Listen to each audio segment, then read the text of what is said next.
Bonjour mes amis, aujourd'hui je vous donne 3 astuces pour garder le moral pendant le Covid parce que je sais que c'est pas facile pour vous tous et qu'on peut facilement déprimer à la maison, se sentir inutile. Donc je te donne aujourd'hui 3 conseils, 3 astuces qui sont chouettes pour que tu gardes le moral et pour que ça se passe au mieux dans ta vie à toi.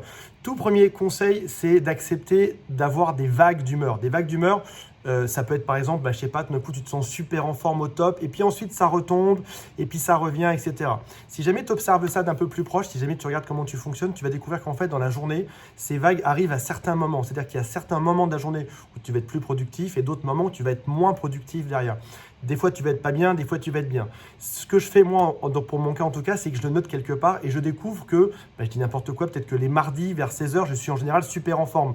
Les vendredis matins, ça marche pas trop. Et peut-être que c'est en rapport par rapport à ce que j'ai fait la veille. Si jamais la veille, j'ai fait, je sais pas, la fête ou quoi, et peut-être que c'est en lien avec ça, le fait d'avoir trop fait la fête, que je suis moins bien. Et donc, du coup, tu vas pouvoir non seulement analyser pourquoi est-ce que tu es bien, pourquoi est-ce que tu n'es pas bien, quelle est la fréquence de ces vagues et aussi à quel moment tu dois travailler ou tu dois te reposer. Tout simplement écouter son corps, c'est le meilleur conseil que je peux te donner. Écoute ton corps, quand tu te sens pas au top, va te reposer. Quand tu te sens plein d'énergie, fais les tâches que tu dois faire et tu verras que tout se passe bien. C'est un peu comme un surfeur qui attend la vague et dès que la vague arrive, hop, là il bondit dessus et il va descendre et ça va bien se passer par la suite. Deuxième conseil pour se sentir au top pendant le Covid, c'est de couper les news, tout ce qui est anxiogène en ce moment. Tu es peut-être sur des groupes WhatsApp qui t'envoient plein de news, plein d'articles, transférer ci, transférer ça, etc. Attention, alerte. Tu es peut-être sur du Google News ou sur des journaux qui te parlent de ça en permanence. Si tu regardes bien dans Google, ça parle de ça de haut en bas. Coupe tout ça pendant quelques temps, ça ne veut pas dire de s'en désintéresser, ça ne veut pas dire d'ignorer la chose, ça ne veut pas dire etc. Ça veut juste dire à un moment donné, un moment pour s'inquiéter, un moment pour prendre soin de soi. On est les personnes dont il faut prendre le plus soin au monde en ce moment. Ça me rappelle un peu les consignes quand on est dans un avion. Les gens te disent quand le masque tombe, mets-le d'abord sur toi avant de le mettre sur tes voisins et tes enfants. Parce que si toi tu es bien, tu vas pouvoir aider les autres. Si toi tu n'es pas bien, tu ne pourras pas aider les autres, tes proches, tes parents, ta famille, tes amis, etc. Tu ne seras pas là pour eux. Donc prends soin de toi en numéro 1 parce que tu es la personne la plus importante de ta vie. Troisième chose à savoir, qui est extrêmement important, c'est que on est dans une situation qui est exceptionnelle, qui change beaucoup de choses de notre quotidien.